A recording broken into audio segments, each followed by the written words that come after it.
Hey everybody, and welcome to this, month's episode, because we haven't talked for a while, of Ask Kate.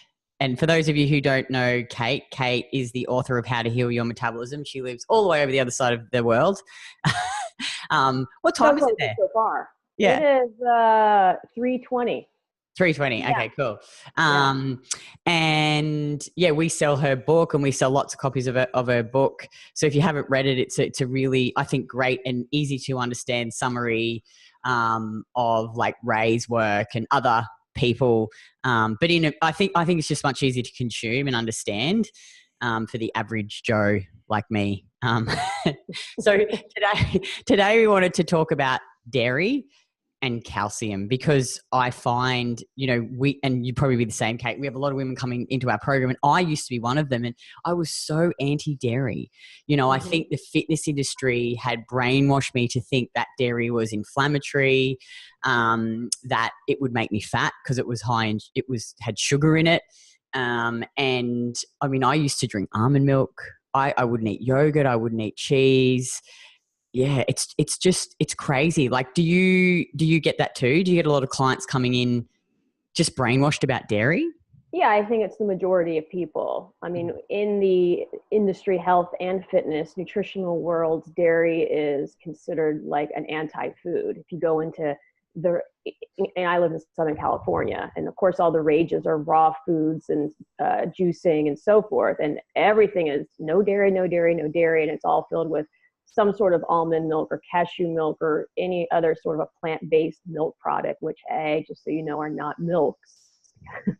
Those are like nut juices at the best, but they're not milk. Needless to say, the industries have scared people away from drinking dairy. And a lot of it is, a lot of people drink dairy and have a negative effect, whether they're lactose intolerant or think they're lactose intolerant, or they just don't digest it very well. And so from that, they're saying milk is bad for me. And for some people, milk isn't that great for them initially, and they shouldn't be consuming high amounts of it. Maybe there's certain types that they need to start with, or if you haven't been consuming dairy in a while, it's not wise to start consuming copious amounts of dairy. Your body isn't ready to process and digest it. Usually if you haven't been consuming dairy for a while, your body probably has stopped producing lactase, the enzyme that breaks down the sugar, lactose in milk, and it's produced in the small intestine. So for those people, you're going to have some gut issues if you start consuming something with lactase in it. So, the advice is either start consuming dairy products that don't have a lot of it, the milk sugar in it, maybe like start with a cheese or even some yogurt, or even a whole fat milk in very small dosage. And that would start somebody off that hasn't been consuming, any dairy or has an adverse reaction to dairy. And so before we sort of dive into the bit deeper into, why people, have issues with consuming milk, I just wanted you to talk a bit about, why do you think that the fitness industry is so against milk and dairy? Like what, like you and I were just talking about this client, or not a client, someone commented on one of my posts, and I think, there's a couple of sides. Yeah, I know. I've got my coffee with milk and sugar.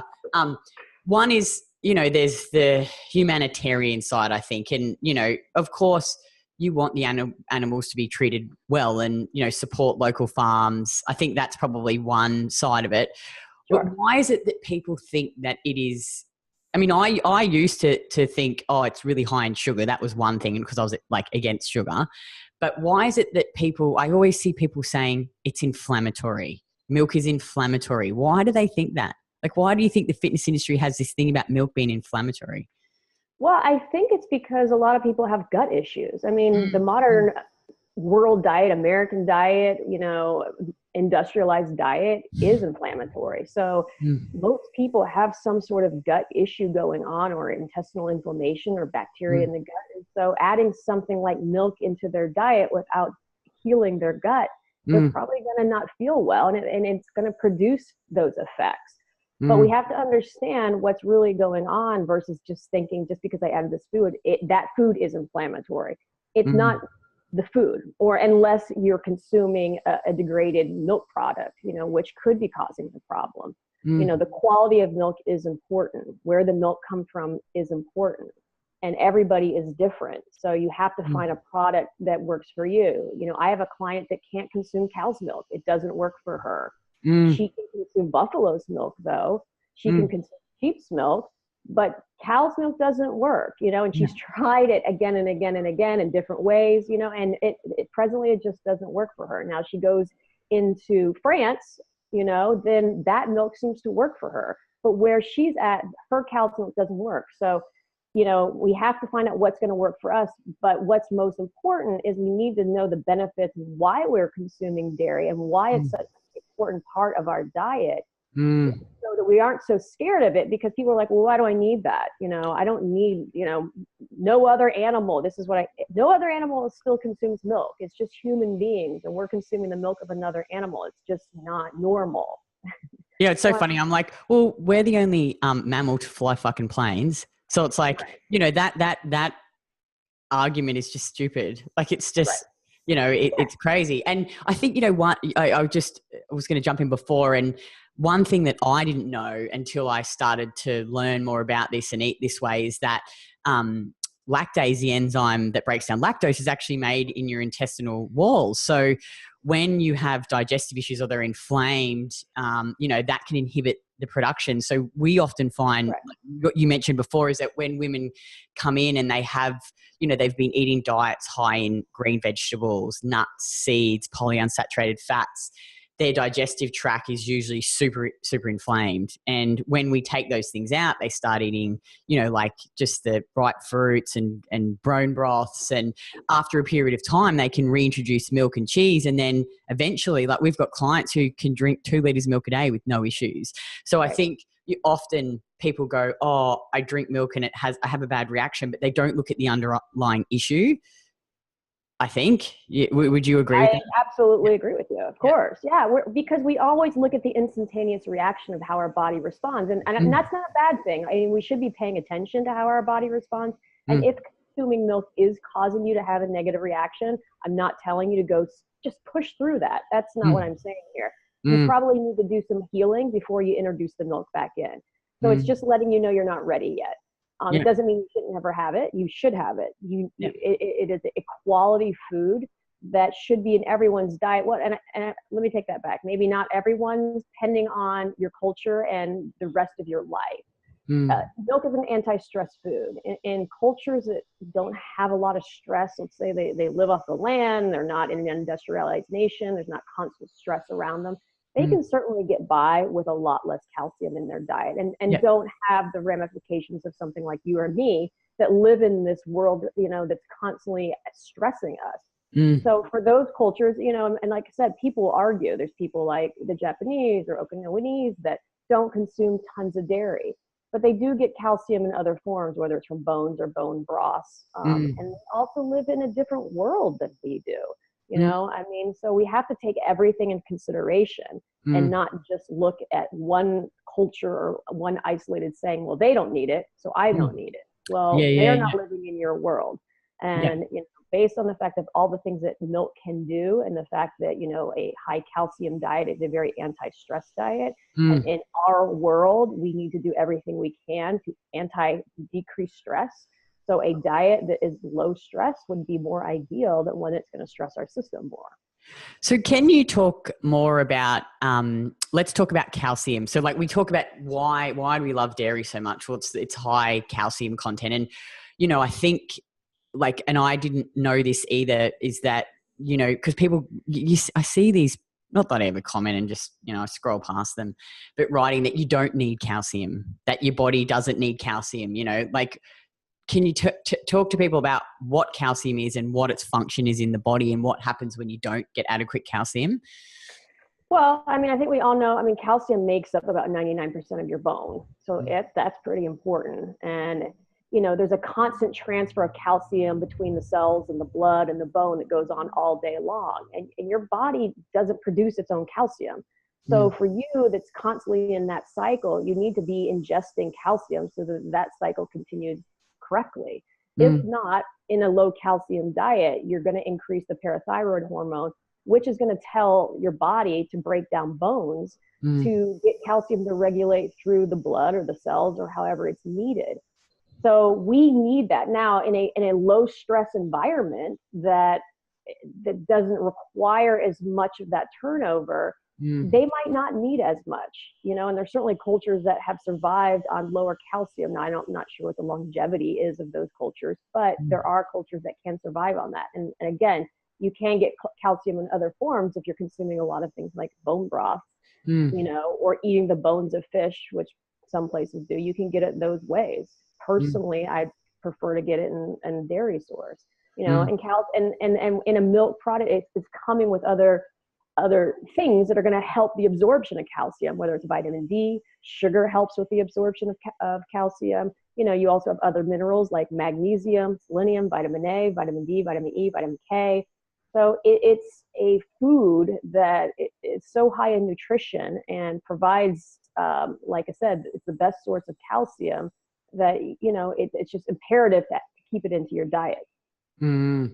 Yeah, I just love milk too. Like I remember when I first did the program with Emma Skrauskas, and, because before that I was drinking my black coffee, with no sugar. And when when I was like, okay, milk's okay. And I started to learn about it and just having lattes again with milk and sugar. It's just amazing. And cheese is just so yummy too. I know. I know. I mean, I was like you. I didn't consume dairy for 2-3 years at least, and it was all the almond milk, and I'm sure I drank soy milk at some point.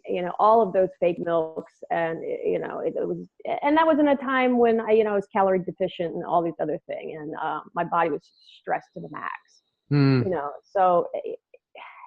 And the point is, I guess, ultimately, if you look at the research and you look at the ultimate studies of milk, it's going to show you how people are thinner that consume milk. It shows better BMI, but people have lower levels of different cancers, diabetes, metabolic syndrome.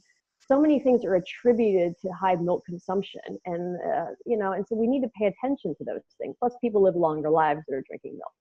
And you know what? I think it's just such a, like we in our program get a lot of mums with kids, so they're even more under the pump than me. Sure. And I think that milk and cheese, it's such a great snack. Like for me, when I'm not busy, but like if I have to go somewhere, I'll just get 3 Baby Bell cheeses and I'll pack 100 grams of dates and off I go. It's just so easy. I'll have a couple of glasses of milk and I'll just eat condensed milk or have a piece of fruit or a bowl of fruit. And it's just such a quick, easy, convenient snack that hits all the macros, packed with nutrients, and you don't have to prepare it. Nope. You can have a cup of milk. I mean, that alone is easy to go to, while you're having a video conference. Totally. When you need calories. But you're right. I mean, it's easy, you can make a smoothie, you could put some honey, some chocolate, make chocolate milk. I mean, there's so many things you can do and make it easy for yourself. Or just like I said, drink a cup of milk with some sugar in it. I mean, there's nothing better than that. And, I know people are like, oh, dear God, you're going to put sugar in the milk. I'm like, yeah. Oh, I know. It makes it so much better.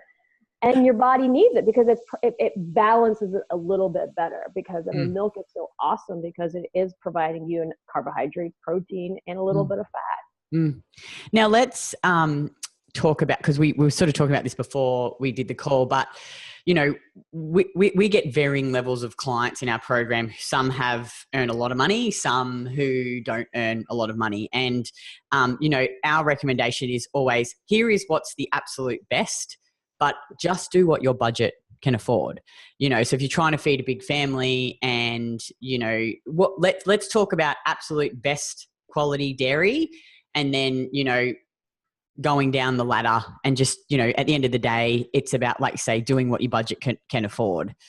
Yeah, it's doing what your budget can afford, and it's also doing what your body likes best because, I've shifted, what I think is best because, again, what I've learned is I used to say raw, organic milk is probably the healthiest, whole organic, right? Because there's no additives in there. Yeah. It hasn't been heated. It hasn't been homogenized. So it hasn't been degraded, as some of the other milk products. However, some people don't do very well on raw, organic whole milk, especially it does have a lot of fat in it. So they might do better on a lower fat milk, or they might do better on a pasteurized, which is just a Yeah. heated milk. Yeah. So again, it comes down to what works best to you. Some people do great on cow's milk, others don't. Some people need something like buffalo or goat. It seems to be easier on a lot of systems. Mm. You know, it does taste a little bit different. But again, you know, I don't want to ever say this is the best milk, and if you want the best milk, this is what you should have, because that milk might not work for you. It's finding the one that's going to work for you. Now, I would always say, you know, definitely try to get an organic variety, you know, one that has pastured cows or sheep or whatever it's coming from, versus a conventionally farmed, you know, milk product, because those are usually going to be grain fed, and so the milk quality is going to be a little bit different. So, but essentially, like you said, you know, you have to go with whatever's in your budget, and what also you like. You know, obviously, if you don't like goat's milk, you're not going to drink it. So find what's going to work for you that way. You know, and also, how does your body respond? If your body responds great and it feels good to you, then then consume that milk. You know, and again, try different ones. I sometimes go and get raw milk, and sometimes I go and get, you know, non-homogenized. I mean, I change it up. I seem to respond. I'm fine with most milks. I don't seem Me to have too. any, Yeah. you know, some taste a little bit different. Sometimes I just want some whole milk. I'm just like, I crave it. I want it. I make a smoothie with it. Yeah. When I start drinking a lot more, though, I can't go super, you know, raw milk all the time. So I go for a lower 1% variety, and that might be the rest of my milk for the day.